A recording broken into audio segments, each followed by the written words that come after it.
women like I like my periodic table. Periodic tables. I like my women like I like my periodic tables with some bad elements.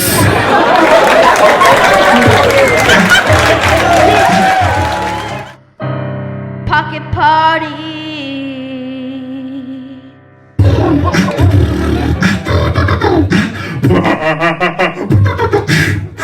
You guys yell out something. Let's improvise. Here we go. Give me a word and I'll let it rap. I like my women like I like my penis.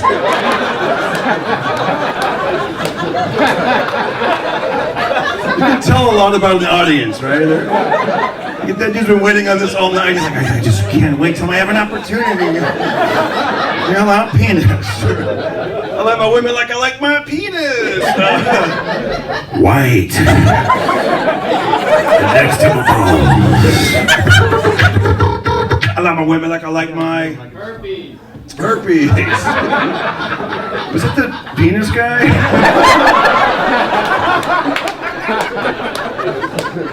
Or how about somebody like in the first row to the third row? We got Everybody listen to Darren Carter. Yeah. We all know he's the party starter. So if you want to listen to a podcast for free, listen to a pocket party. Pocket party. Durant. And we're back, everybody. Another episode of the Pocket Party Podcast. If you are in the San Francisco Bay Area, February 7th, I will be at the Throckmorton Theater in Mill Valley. Mill Valley, Throckmorton Theater, February 7th. I hope to see you. It'll be great to see my Bay Area fans again. And here on the line, we have Mr. Mike Black. Hello. Hello, Mike Black. How are you, buddy? I'm good. How's it going? It's going good, man. We started the show a little later today. Are you bright-eyed and bushy-tailed? Never. I've never been either of those things. Bright-eyed. On the day I was born, I was exhausted from. I was like, no, that took a lot out of me. You're like, 9 months. I was up all night the night before. Yeah, you're like the one baby that you're like, I took 10 months to come out. Come on already. Yeah, the neighbor next door was playing heavy metal or something, and I was like, keep it down. Keep it to neighbor. That was my twin brother. No. Yeah. I remember when we got the ultrasound with my son Austin. My wife, she goes, I remember you had the biggest grin on your face because, when they did the ultrasound, that the day that they tell you what the sex of the baby's going to be, and he was giving us all the vitals and all the, the important information. He goes, here's the heart, here's the, this, and he goes, and then let's look at the limbs. Everything looks healthy. Everything's okay. And he goes, here. I think the way I remember it was something like, here's the left leg, and here's the right leg, and in the middle, there's another leg. And it kind of took me a second to be like, what does he mean? And then my wife goes, oh, it's a boy. And he's like, yeah. And I was like, oh my gosh, wow. Yeah. Because it took me a second or a half a second to realize, like, what does he mean a third leg? What does that mean? And I was like, oh, the doctor's doing shtick here. Okay, I didn't get it. The doctor's like, this guy's a comedian? What? I know, exactly. Yeah, I know. I was like, I like my women like I like my. Come on, give me one of those, doctor. Don't try to. Don't go off the reservation here. Come on, stick to the plan, dude. The script. No. Yeah. After he sees your act, he's like, that doesn't make any sense. Why didn't he understand? Yeah, I don't get it. This guy, you think he would know comedy? I was like, that was a really funny way to do that. But oh man, yeah, I do remember. It's so funny. I don't know what made me think of that. That time of my life. Also with I was thinking about this the other day when my wife announced that she was pregnant. When she told me, when she broke the news, it was. I remember that it was just like a typical day. You know how you're doing your thing, and I remember I was out at the high school track, and that's where we were going to meet up and exercise and go up and down the bleachers and get a little sunshine. And for some reason, I was just fantasizing about back then. That was when those motorcycle shows were all popular, Remember with like, how they trick them all out and yeah, what was it called? What year? What year would this have been? This would have been 2000. He was born in 2007, so this was 2007. So like Pimp My Ride sort of shows. Yeah, I think it was called like West Coast Choppers or yeah. It's with the guys that all look like Hell's Angels. But yeah, like the father-son thing, and they all look like they were related to Sam Elliott. Exactly. And I don't even have a motorcycle. I'm not even, that interested in owning one or whatever, but I thought they looked cool. And I remember that was just like the trend. That was what was happening back then. And sure. But, but you could have. I could have, right? Exactly. Tahoe Joe. Tahoe Joe would have definitely had a motorcycle. Tahoe Joe rides again. There's no way you wouldn't have had a cool handlebar mustache. And you probably would have been on a first-name basis with the chopper guys. Yeah, I know. Oh, I know those guys. It's like just how comedians all know each other. Yeah. You come in there, hey, Tahoe. Hey, Tahoe, how's Elvin? How's your father? How's your pops? Yeah. Yeah, it would have been a whole different scene. At the, because before I that would have been like your 8th baby at that point. Oh yeah, this would have been like, oh, you again? No. Yeah. Yeah. I would not even have recognized the mother. Who are you? Well, I'm a dad again. Okay. You would have also immediately gotten the joke on the third leg thing. Doc, you got me again. Yeah, exactly. Actually, at that point, I probably would have been a grandpa. Yeah, bro. Yeah. There's all those guys. Have you ever met someone that's like a 34? I remember I met a guy that was 34 and he was a grandpa. I was like, what? I've met comedians that are like, they're already granddads and stuff. It's like, wow. Yeah, that makes you feel old because you're like, dude, we're like the same age. You're a grandpa and we're like both 37. Like, this is crazy. Yeah. I'm not even a dad yet. Like, what are you talking about? Like, yeah, they're like, well, I got laid a lot more than you did. Oh, exactly. Okay, well, yeah. Fair enough. How does that work exactly? I was busy learning about like 20-sided die, and, how to build a fantasy character for a D&D game. I know. Yeah. Yeah, we have different priorities. By the way, that reminds me of a friend. I asked him, I go, would you rather have my archer is half elf? Yeah. I asked a buddy the other night, I go, would you rather have 1 million TikTok followers or 1 million YouTube subscribers? And he said, I'd rather have $1 million in my pocket. Yeah, absolutely. I was like, yeah, okay. So yeah, back to this motorcycle. I was picturing, for some reason, I was just out there. I was walking around, kind of warming up, and I was like, and this is pre Darren Carter, the party starter. I mean, I think I was doing it, but not like all in like I am now. Right. And back then it was more you hadn't printed up stickers yet. Right. Now I'm all in. I'm like this. Yeah. Hey, the sticker makes it legit. It's official, guys. I am the official party starter. And that to me is when a comedian is fully behind a bit, when they've printed up stickers for it. Any sort of merch means you've committed to it, Totally. Which reminds me of my first business card. I remember I put comedian, high energy, turbo powered. And I drew a stick figure, like a caricature of myself, and I put phone, and then I just left a blank line because I knew I was going to be moving a lot. Wow. And that was back when we had landlines, so yeah. I was like, I'll just put the phone number. I'll just give me a big pen. I'm just going to put my phone number and my Friendster profile thing on here. Exactly. Oh, that was even before then. It was like, yeah. That was back when I was way too honest on my resumes and bio. I was like, I remember I sent a resume and this lady started laughing. She's like, you got to change this. Because I was from Fresno, and this is when I moved to the Bay Area, and I still had my Fresno morals or whatever. Entertainment morals. Like, I was like, no, I came in third. I'm going to put third. Like, I put like third place in Fresno's funniest comedy competition. Oh, yeah, I did that. I was like a semi-finalist in a Comedy Central Laugh Riots thing, and I was like, that's a credit. No, it's not, idiot. Yeah, exactly. I would put like third place this, Fresno's funniest. Second place, I actually put almost open for George Carlin, which was true. I felt like I got robbed in the contest. The winner got to open for him, and I came in second. And I was like, well, he just won because he's a guitar act and brought a bunch of friends. But Yeah, they don't want to. If you had actually written all of that on your resume, that would have been great. That would have been great. Yeah, that would have been. I mean, this guy was so. Anyways, I don't want to like bash some open micer from the '80s, but yeah, you get the idea. Yeah, no, I totally get the. I was like, that guy was just handsome. He wasn't funny. It was like the judges were just all into him. Oh yeah, he used to do.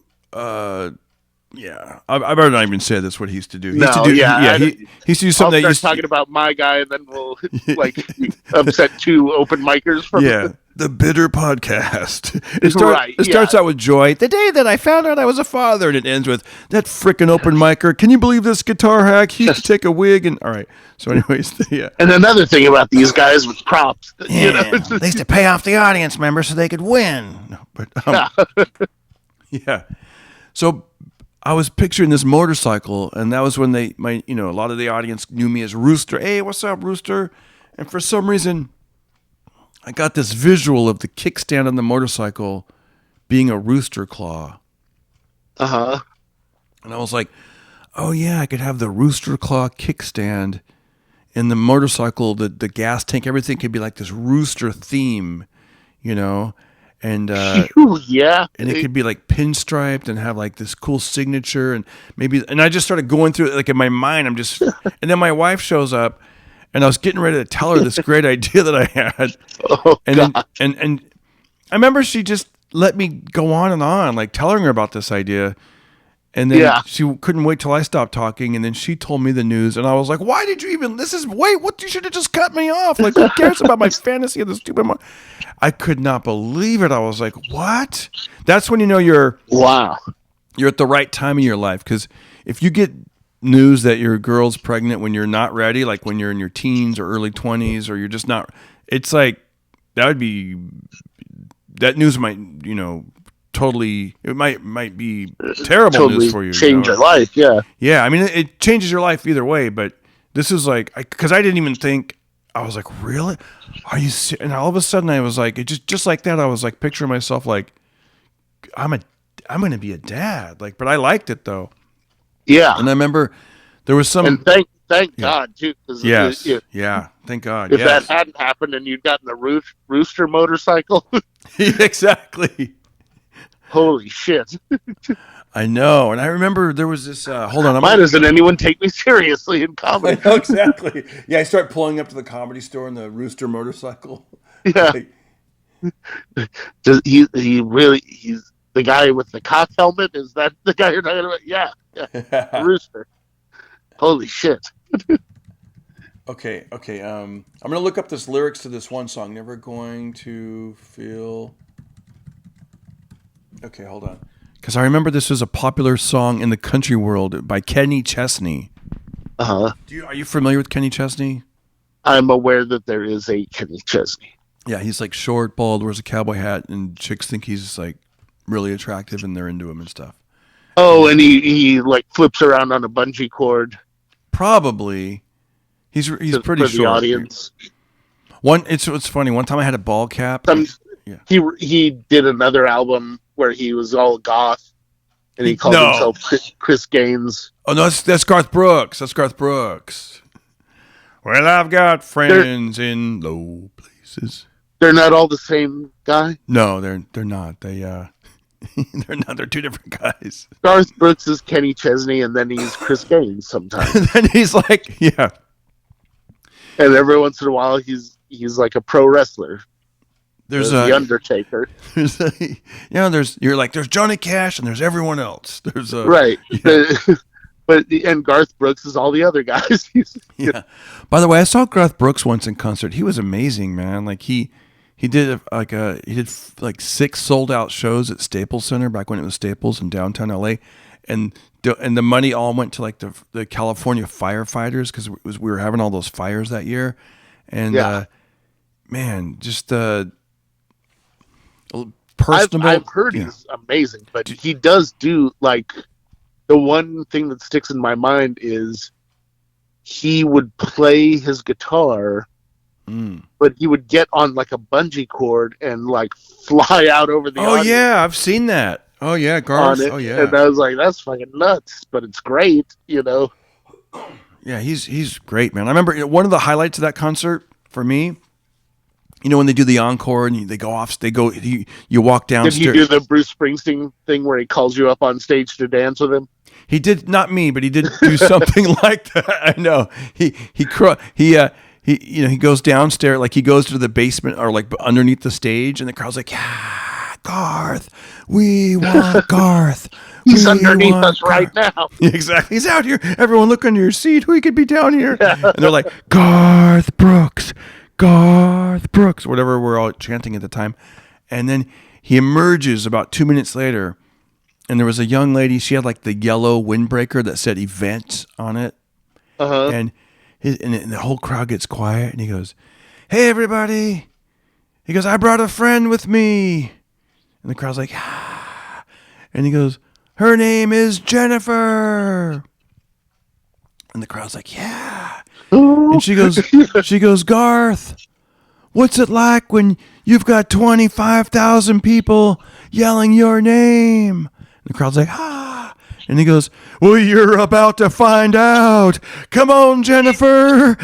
And the crowd's like, yeah. He goes, on the count of 3, everyone say her. And the people's like, Jennifer. It was like such a goosebump moment. It was like, oh my gosh, like this is amazing. Like that was really cool. There was another. Wait, Jennifer wasn't famous at all? No, she was just some random security girl. Lady. She was backstage, like, what's it like when everyone yells your name? And you're about to find out, you know. That's hilarious and awesome. Yeah, that's. Dude, when he did that, it was just like, whoa. Here's another moment. Did they show Jennifer like on the Jumbotron? Oh, yeah. He brought her back up, and she's on stage with him, and people are wondering who this girl is with the yellow, Eventbrite shirt or event security guard shirt or whatever. It was like, this is Jennifer or whatever her name was. And another cool thing is he's playing this song. I love when they do this. He's playing a song, and then they throw a pick to a fan, or they hand it to a fan. Yeah. He hands a pick to a fan. And then he does it. Then he hands a pick to someone next to them, and the crowd's going, "Oh my gosh, that's so cool! Like I wish that was me," And then he takes his guitar off over his head and hands them the entire guitar, and the crowd's like, "Whoa!" And then the music stops, and he goes, "Let me tell you what just happened." And the crowd's like, they're ah, and he goes, "I saw a sign that said, Garth, we came all the way from Albuquerque. I'm with my mom," or whatever, blah, blah, blah. We've seen you, blah, blah, blah. And he goes, I thought, well, let me give them a guitar pick, something to take home to, back to Albuquerque. I thought, well, if that's her mom, let me give her mom a guitar pick. And then he pauses for comic timing, and he goes, and then I thought, let me give him something that's hard to get home on the airplane. And the crowd's like, ah! It's like, and he goes, well, folks, show's over. No more guitar. He makes a little joke. And then, and then they hand him another guitar, and then the concerts, and then the same song, he picks up right where he left off. And I'm like, man, that's so cool. Like this, he's making this room, this giant Staples Center look like it's just a living room or something, or the OR at the Comedy Store. It was pretty amazing to see. That made me think the next time I do comedy, I'm going to just give the person in the front row the rest of my drink. Yeah, and then give a backup drink to the person next to them. And let me give him a drink. Let me give her a drink. Now let me give them 5 shots, something they can't take home. Or just grab a couple ice cubes out of there, just mush it on their face. There you go. I bet you're wondering what it feels like to have your name shouted out by 8 people that are too drunk to leave.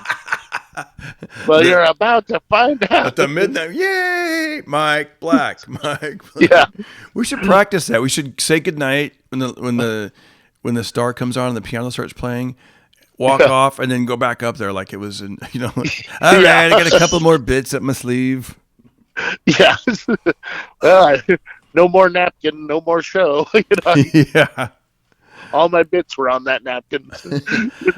Dude, I did a show, and this guy was giving out T-shirts. Like he's a comic that's up and coming, we'll say, and he's giving out he gave out 3 T-shirts, and I'm thinking, and it was like a random show, and I'm like, I wonder how much that cost this guy. At least he gave out 3 to 5 shirts, every. It's unless they were super super high quality, it's a good investment.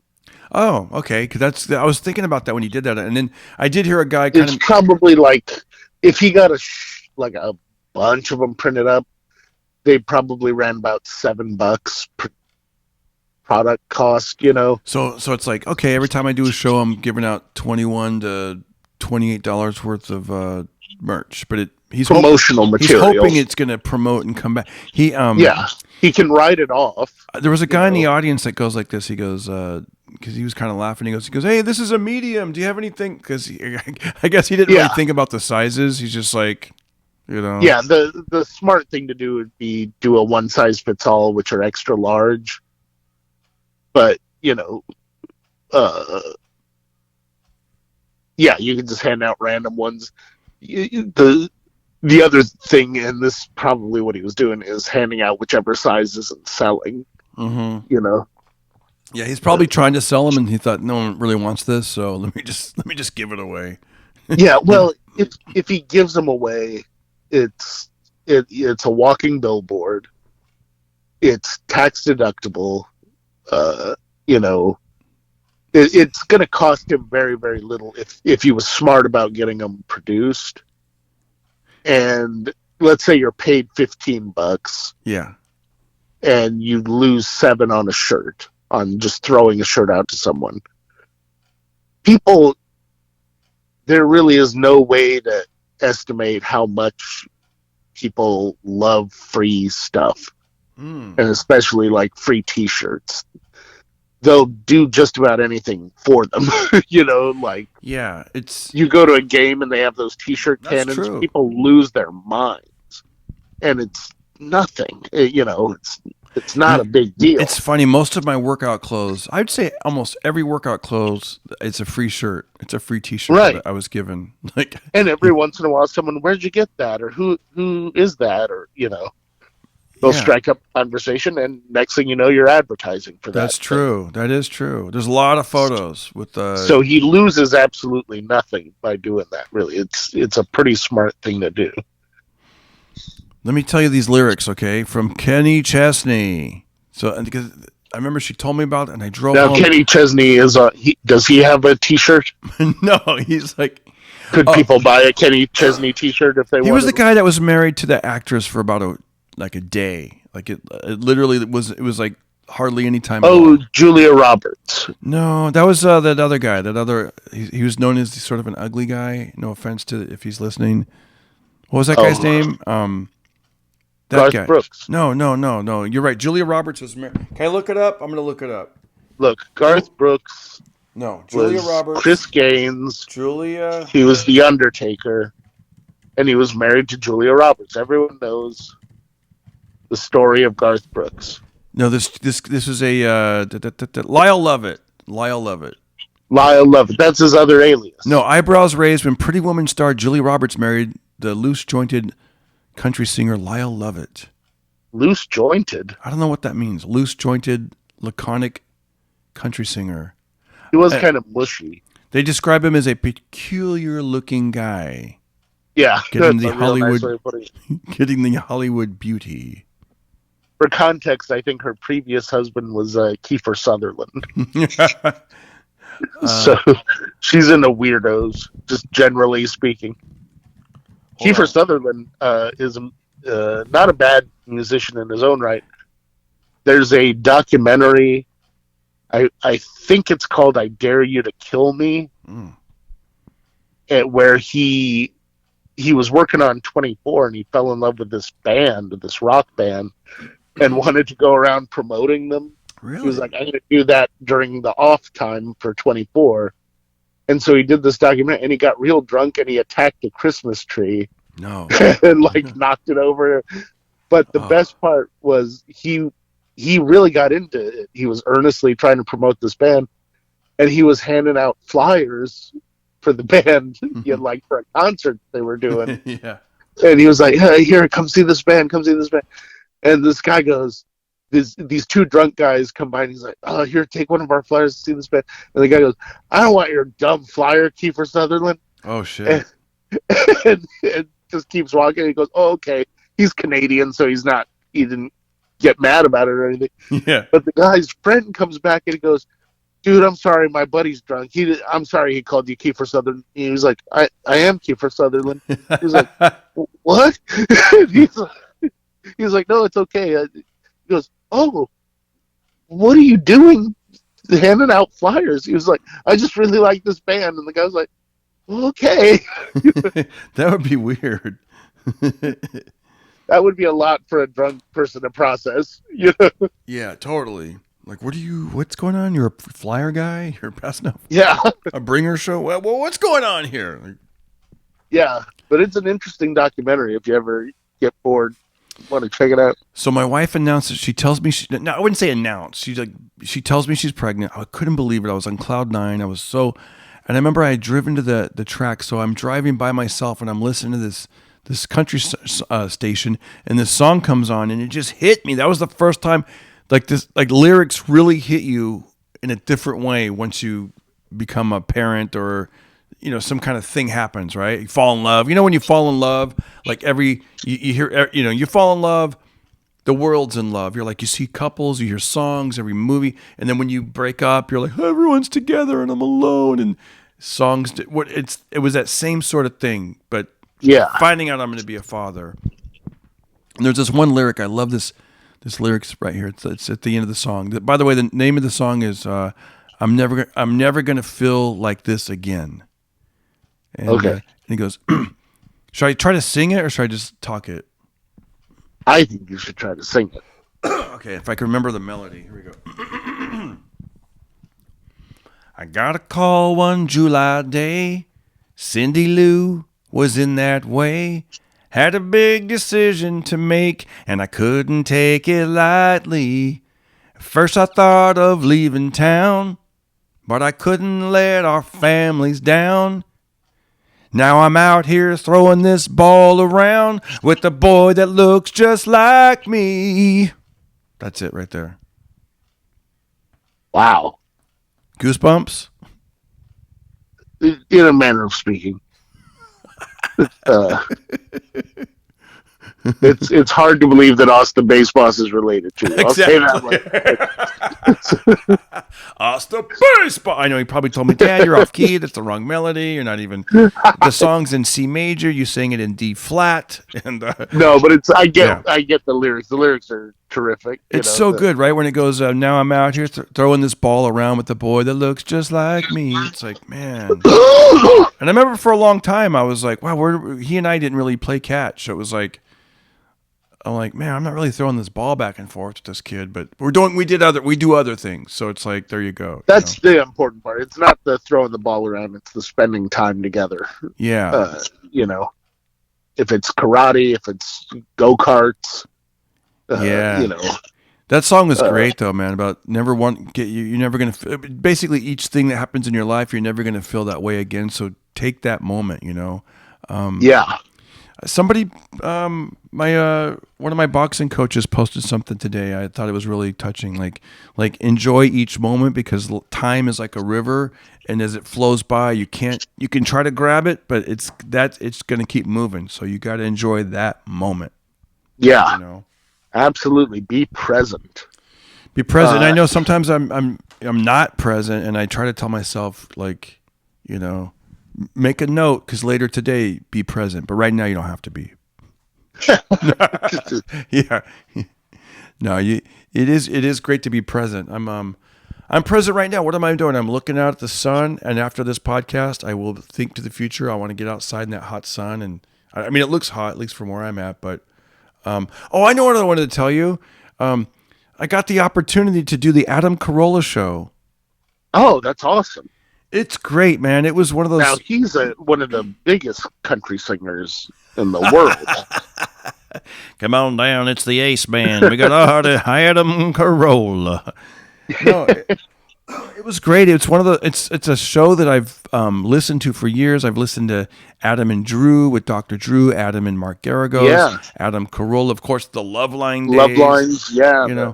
And the Man Show when he was on the Man Show, and it's funny. I'd been listening to his show recently, and not even thinking about being a guest or even being on there. But I was just, I love that show.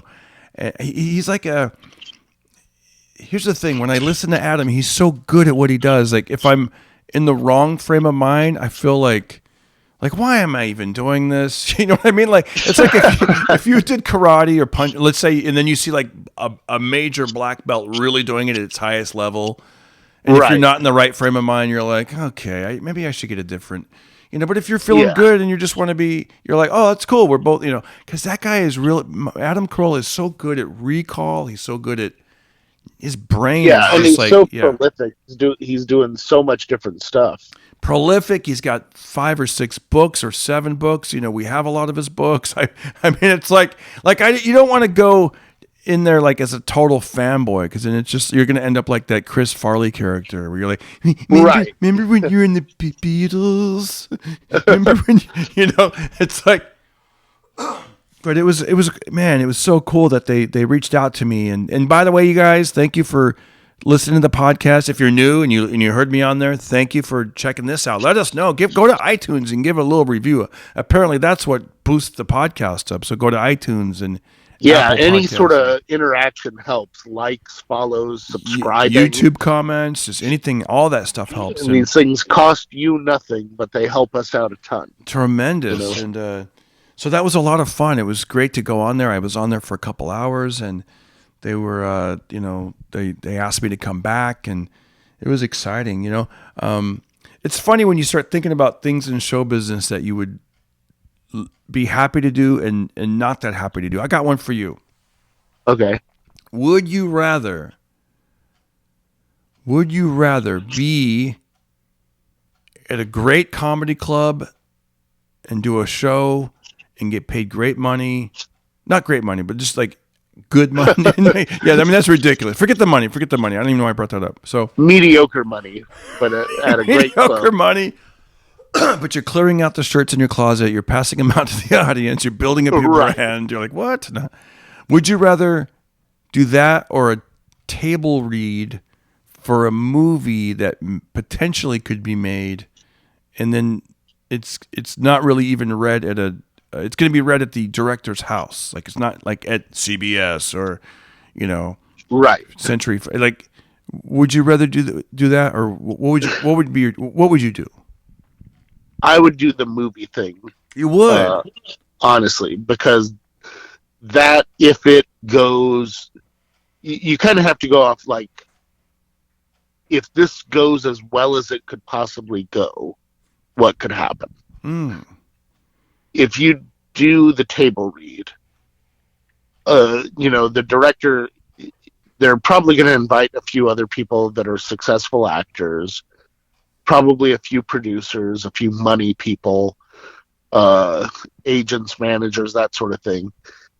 And if you just knock it out of the park, that could open up a lot of opportunities for movie and TV stuff. And what I've noticed, whether you like it or not, the business has very little to do, the comedy business, with how funny you actually are. It has a lot more to do with what credits you have. And you can get a lot more mileage in your comedy career in doing one guest spot on a TV show than you can playing the best clubs in the country year round. It's just tactically, it's just the smarter thing to do. Doing that leads to doing the other a lot more often, I think. That's true. They sometimes I think I get a little burnout with people's like dreams, like come do this thing, and then you go there and it ends up not ever happening, and you're like, oh, okay, I just wasted an entire day doing this thing and sitting in traffic. But I think you gotta like not have that attitude sometimes. You gotta be like, okay, boss, I'm ready for another one. What? Drive down to LAX and hang out with, you just got to be like, let's just do it. Go for it. Yeah, right? You got to shoot for the moon and assume that the opportunity is going to be a success. And even if it's not a success, if you might be the best thing that happened there. What about this? I had a friend. You know what I mean? Like, you're right. Yeah. If you go do it, maybe the whole thing is a pile of shit, but the other people that are there are in the same boat you're in, but they see you for the first time, and now you have a new fan. That's true. What about this? I know a guy that took a gamble. He went to Austin, Texas to do the Kill Tony show, but not to be on the panel as a celebrity commentator, but like to be the guy that they draw the name out of the bucket and they do 1 minute and they get to do their comedy and then they get to be interviewed by Tony Hinchcliffe. It's a wildly popular podcast and show, you guys. You probably know Tony from Joe Rogan and blah, blah, blah. Anyway, so my buddy did it and he got chosen, right, the first time. And he's like, this is great. And they, and it was great that he got chosen and put him out there a little bit. And then he decided, I'm going to do this again. And he went back 2 months later and he drove all the way to Texas from Florida and did not did not get picked. He sat in the audience. The show next. So wait, he drove to Texas on spec, basically. Yes, like, hey, I did it last time. Maybe they'll pick me again. He even, messaged Tony because they know each other. Like they started out together, and and that was an interesting thing too, where it's like, after he went up the first time, it's like you and I started together, and flash forward 16 years later, I'm up here and you're. But he said it like in a really nice way, basically, like, this is my show. I have all the success. I tour the world. Yeah, I don't know if there's really a nice way to say that, but yeah. And I know because people in the comment section were like they were like, he was just being easy on him because they started out together. But I'm like, I don't know. It was just, basically. Sounds pretty rough, but. Yeah, and then my buddy, I guess, is a glutton for punishment, so he went back and then he did not get chosen. And but he decided. Are you asking if I would want to do that? No, I would not. No, I know I wouldn't either. And then he decided, you know what? I'm going to stay in town for a week. I'm going to get an Airbnb, and maybe I'll get picked next Monday. So he stayed in town for an entire week, and did not get chosen the following week either. Yeah. So that just sounds like not the best business move. It's tough, right? Because he was pretty gung-ho on the scene. Like, even though he picked himself up by his bootstraps, I guess the next day he's like, well, I didn't get chosen, but that's okay. There's a lot of shows going on, and he was pretty like feeling good like the first day or the two. And then I called him like later that week, and you could tell it was starting to set in, like, this sucks. Like, I'm doing open mics and I don't know what's happening. And and you can, I don't know. It was it reminded me of that, what I just told you. You do this could turn into something, and then when it doesn't, you're like, but that was really like, wow. Like, there's a difference between this could turn into something and just being an idiot. Yeah, right. I'm sorry. Yes. Your friend did a really dumb thing. I know. I guess driving across the country. I know. With not even, how that show works. Everyone knows how that show works. It's random. It's, you're not guaranteed anything, and at best case scenario, your stuff that you worked really hard on is going to get made fun of by other comics. Right? But here's the thing: the first time he did it, he got on. It went well. Somebody messaged him and was like, "Hey, I heard you say you're from Ohio. I want to set up some shows. I own 5 different venues." And So he got something out of it, like he actually booked like one show already. And that's when you go, okay, I really lucked out that, they were nice to me on that first one. Coast a little bit off of that and, capitalize on it, get some other stuff out of it. But what you don't do is go back. And then stick around town for a week. They're definitely going to be nice to me again on this show that is known for not being nice to comedians, I know. And what good does that do Tony to have you back on and be nice to you? That's not what his audience wants. Yeah. That was just, you can't really blame Hinchcliffe or anyone in that camp for that. That's just taking what was really a blessing that first time around and going, let me see how I can make this worse, Yeah. There was Dude, I got to tell you, speaking of gambling and losing, did you hear about this? A bettor lost $1.4 million betting on the Chargers mid-game. See, Did you hear about this? I don't follow sports, but I Yeah. can tell you right now that's a stupid thing to do. So I know it's like okay, listen to this. This is from Jags Wire. Okay, this is Yahoo Sports. Okay, here we go. All right. According to Darren Rovell of Action Network, a bettor put $1.4 million on the Los Angeles Chargers to win after the team took a 27-0 lead in the second quarter. So he's like, oh man, 27-0, boom, I'm going to lay down 1.4. And guess how much money he thought he was going to win off that? $11,200. He's like, oh, I'll bet 1.4. I'll pick up an easy 11,200 and go on with my day. So that's all he was going to win.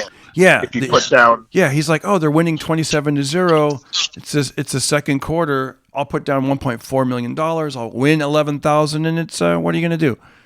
Long story short, they made a comeback and they went on to win 31-30. So this guy lost $1.4 million. Wait, so which is the team that made the comeback? Jacksonville Jaguars. Wow. Yeah, the Chargers were winning, and so this guy's, I'll bet 1.4 million. Boom, they lose.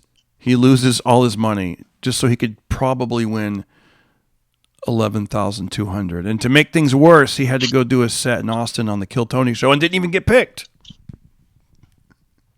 Okay, I made that last part up. But the first part's true. Can you imagine? No. Yeah. But I'm not an idiot, so Yeah. it's hard for me to imagine doing that. But, I know. I mean, what's funny is it's making me think of a show that I'm not a huge fan of by any stretch, but this episode kind of cracked me up. Did you ever watch Friends? yes. The TV show Friends? I'm pretty sure it was this show where the girl, Phoebe, the hippie sort of girl, Yeah. keeps like calling games. Like she's like, oh, the Rams are going to win this game or the Bears are going to win this game. And she's got like 100% accuracy. And they're like, what is your secret? What do you know? What shows are you watching, to learn about this? Because they're like, you don't follow sports. How are you doing this?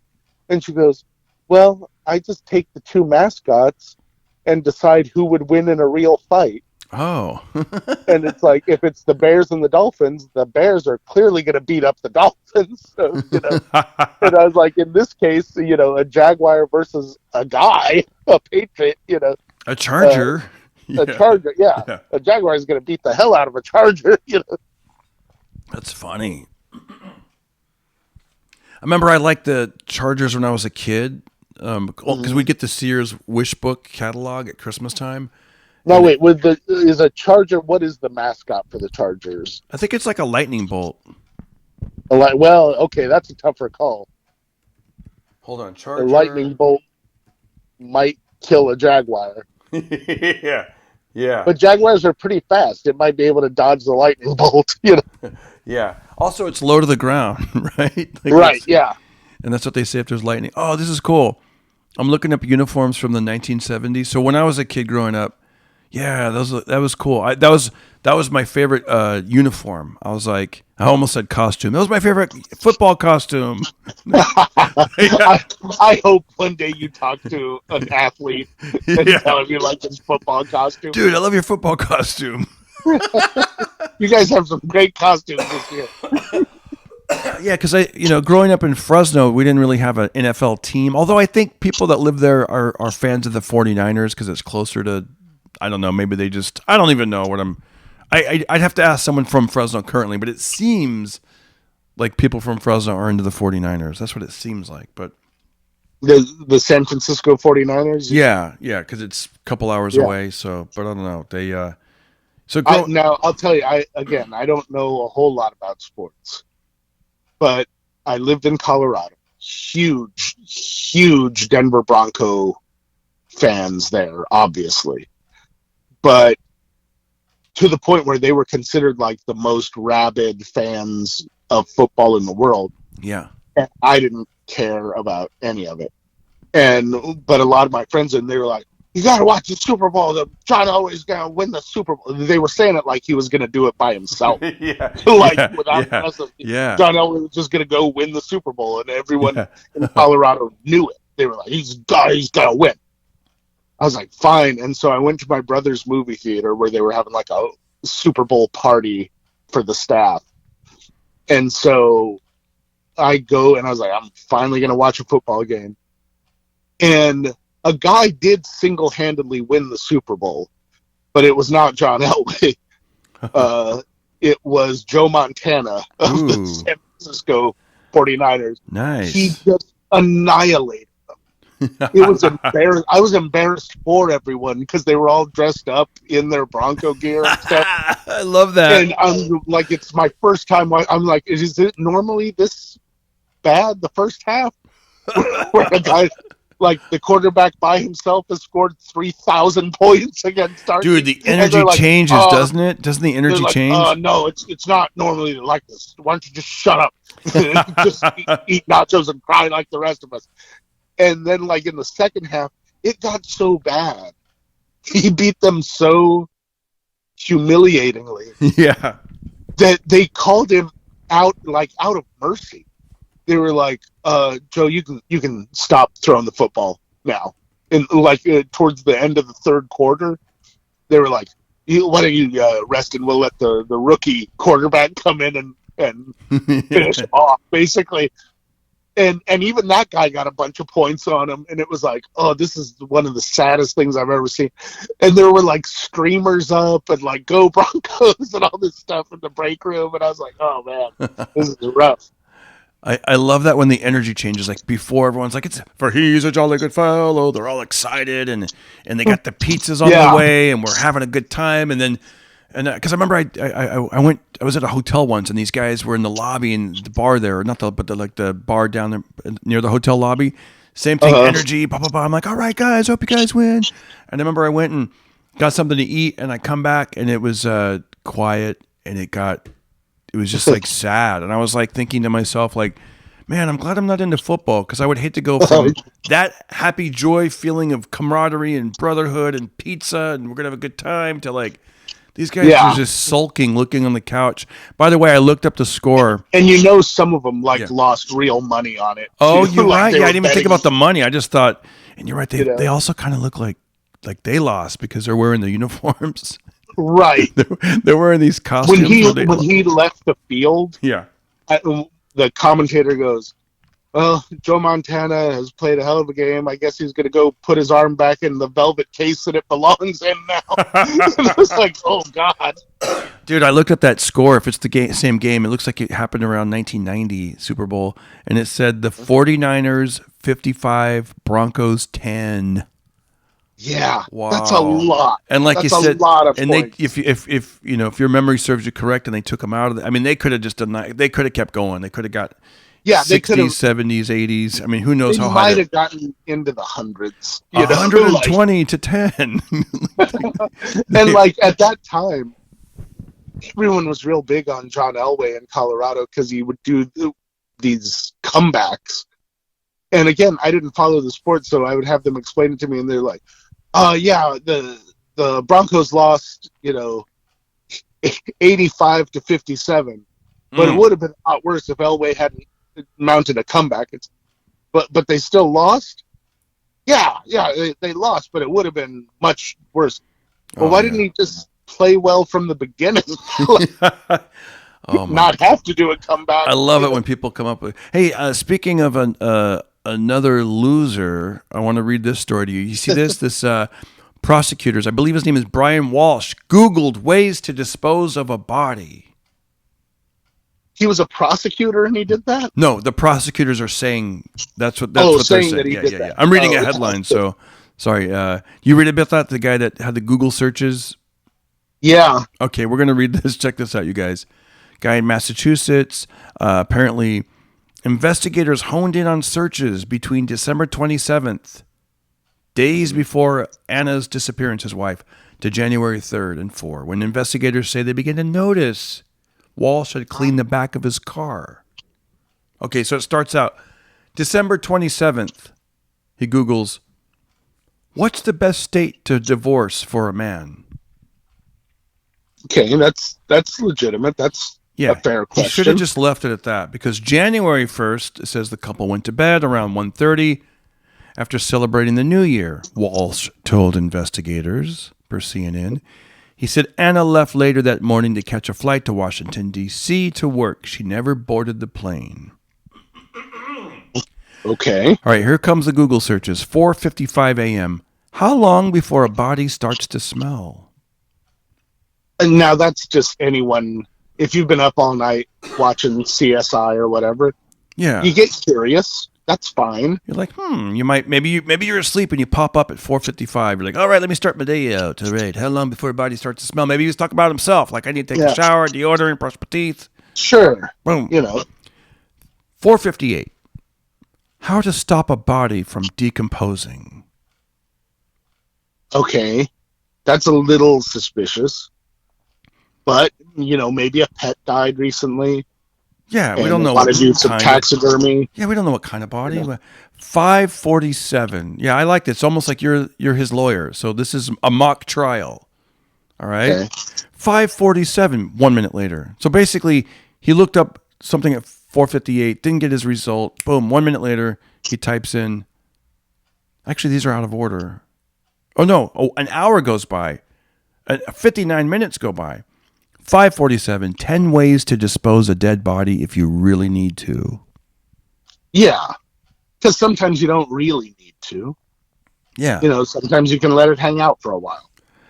But other times you want to get rid of a body quick. He's just trying to save time. He's planning his day. He's just planning the whole day. 6:25 a.m. How long for someone to be missing to inherit? Okay. That's, devil's advocate on this. His wife goes missing. He's going to need to know there's funeral costs, there's, hiring private investigators, stuff like that. All of that stuff's going to cost money. So he's going to need to be reimbursed if, hopefully, knock on wood, they find her, 6:34 a.m. Can you throw away body parts? Yeah, that's just a stupid thing to Google. 9:29. I feel like if you're his lawyer, you're starting to give up right here. Yeah, that's all right. It's just a dumb. You can't throw away body parts. 9:29 a.m. What does formaldehyde do? Yeah, that looks bad. 9:34 a.m. How long does DNA last? Yeah, he's gonna need to get a different lawyer. 9:59. Can identification be made on partial remains? Yeah, I'm gonna. 11:34 a.m.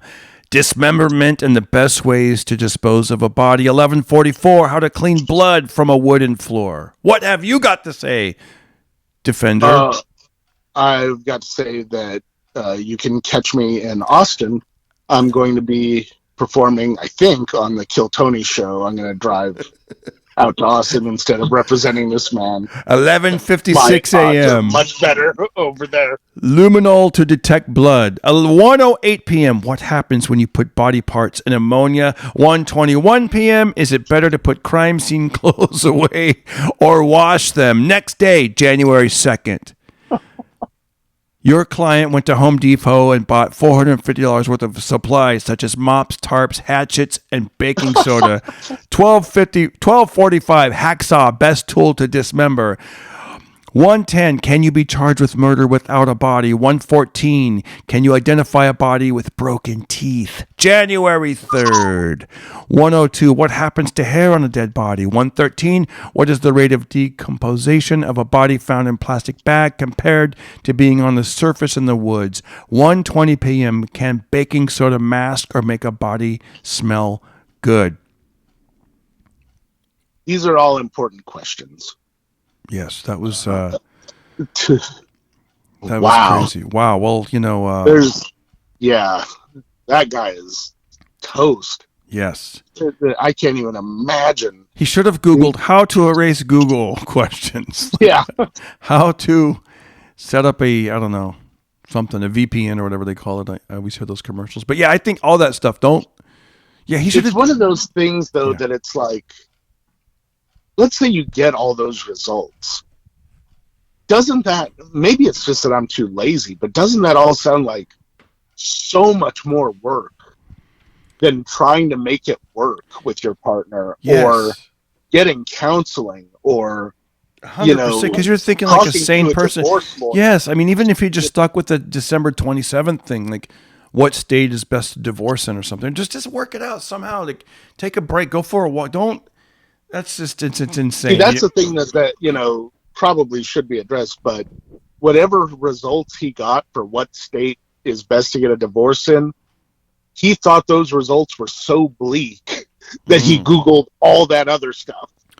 Oh gosh, it was gruesome. And I don't usually read stuff like that, but it's just like this is so out there and so like insane. Where I was like, wow, let's it's just Did he murder her, or is she still missing, or what happened? I haven't followed up. I just saw those Google questions, and I'm like, dude, it's a done deal. Come on, what are you doing, guy? It's especially how detailed he got. Like, it's disgusting. There was a thing that happened here locally on the news that my wife and I, it's dark humor. You don't, you got to laugh. Otherwise you'll cry, right?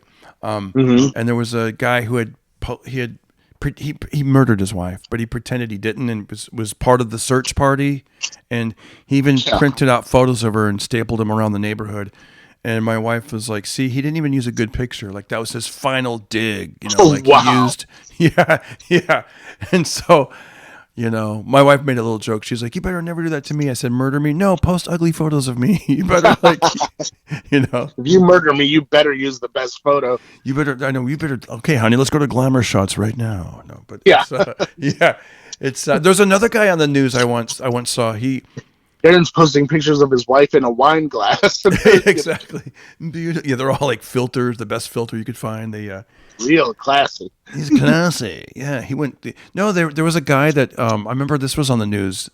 They asked him a question. Your wife is missing, and he gave an answer. And then cut to my wife goes, "That doesn't sound right." And then I want to say like a year went by.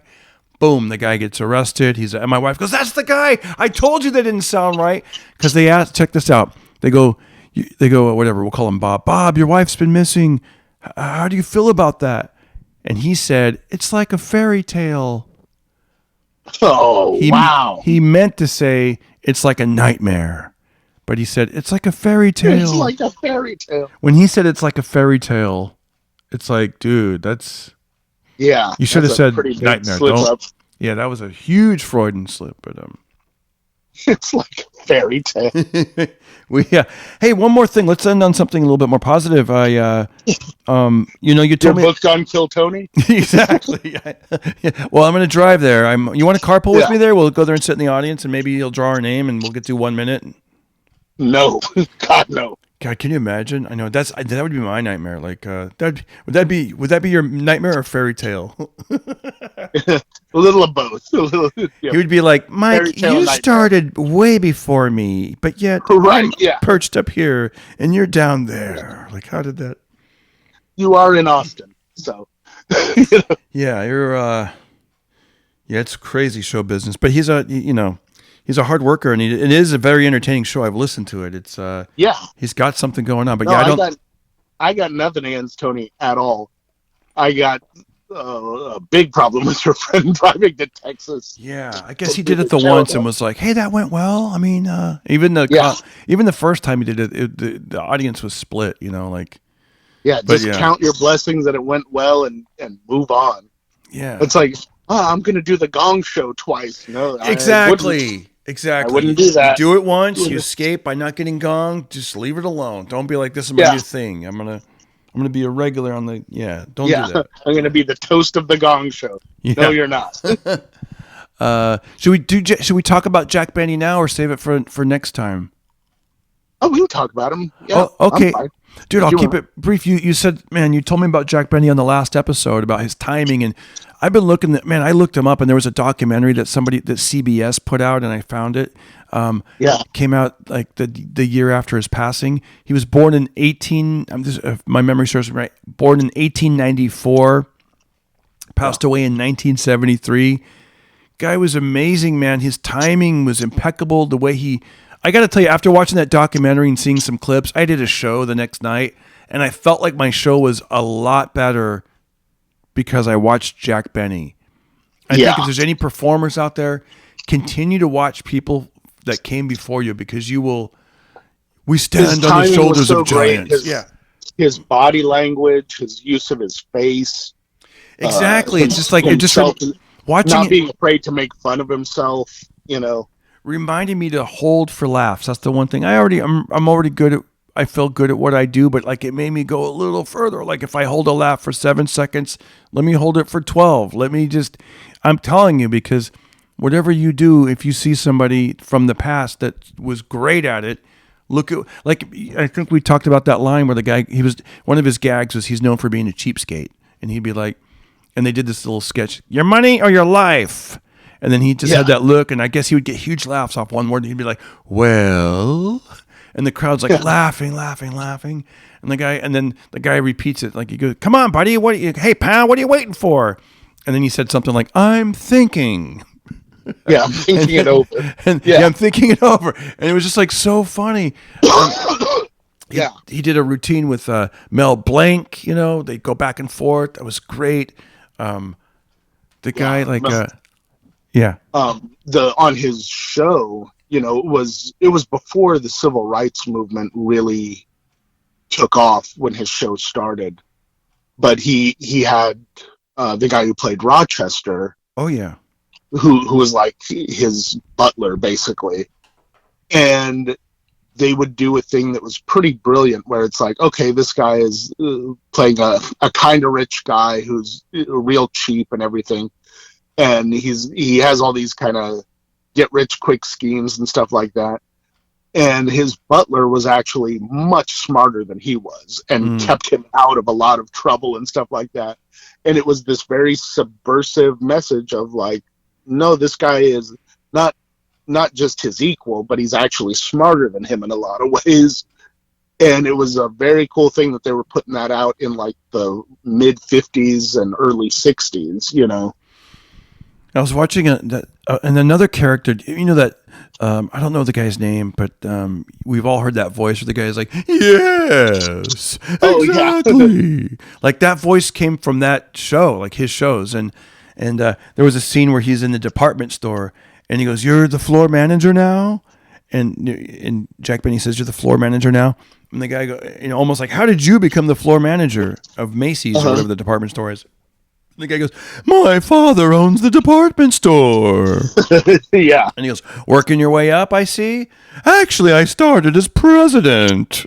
And this is like from the 50s. This is so long. And it was like, it made me laugh. I'm like, they wrote this thing like 73 years ago, and it's like hilarious. Like, I started as president, I'm working my way down. It's like, come on. Right, yeah. Man. Yeah, that guy was great. I remember...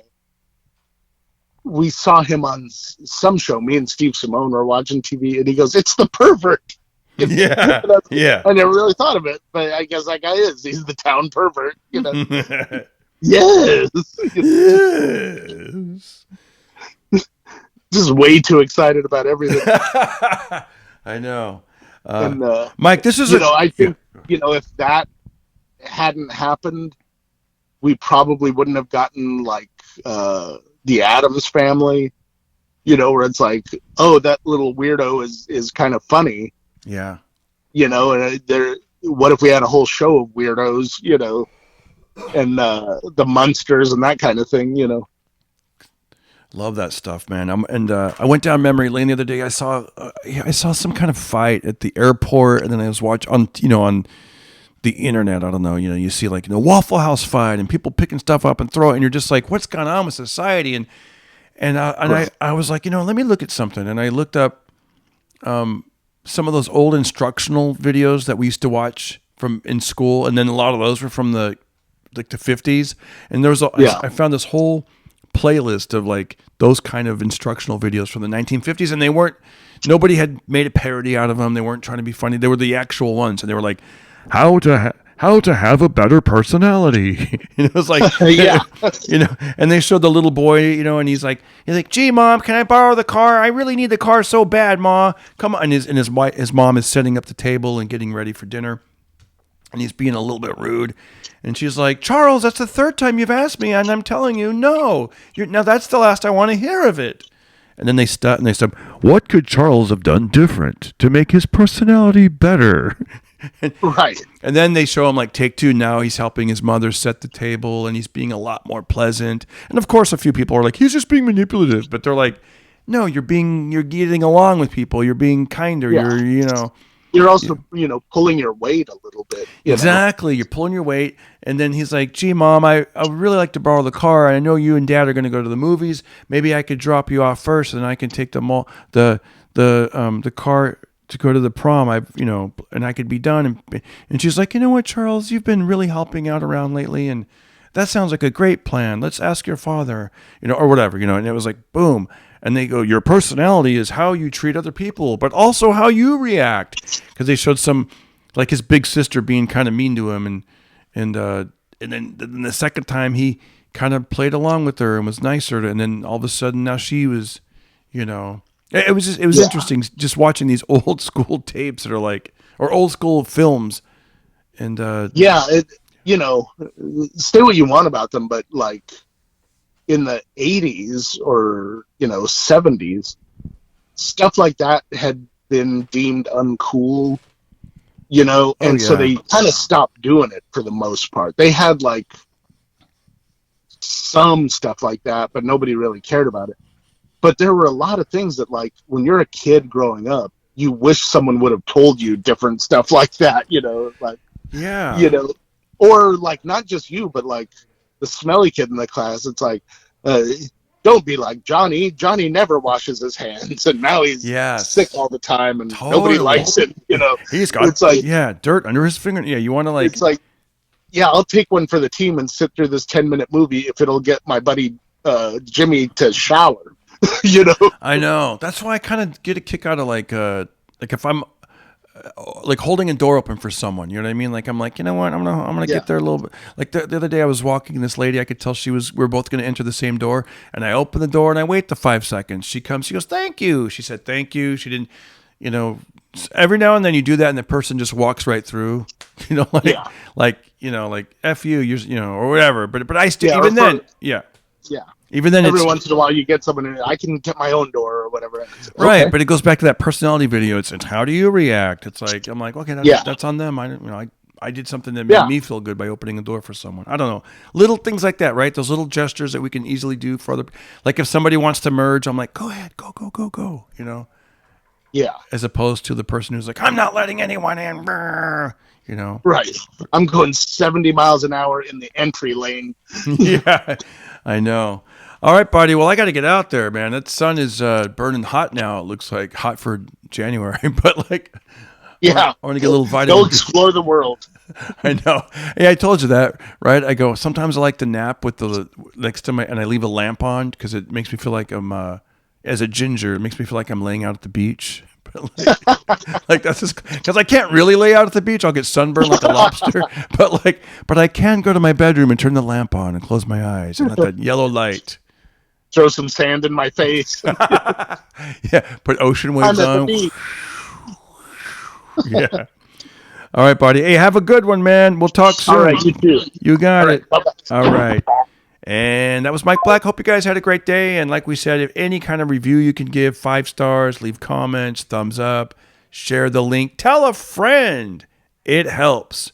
You guys have a great day, and we'll see you soon. Darren Carter, party starter. Go and start that party on your own. Start that party. Everybody listen to Darren Carter. We all know he's the party starter. So if you want to listen to a podcast for free, then listen to The Pocket Party.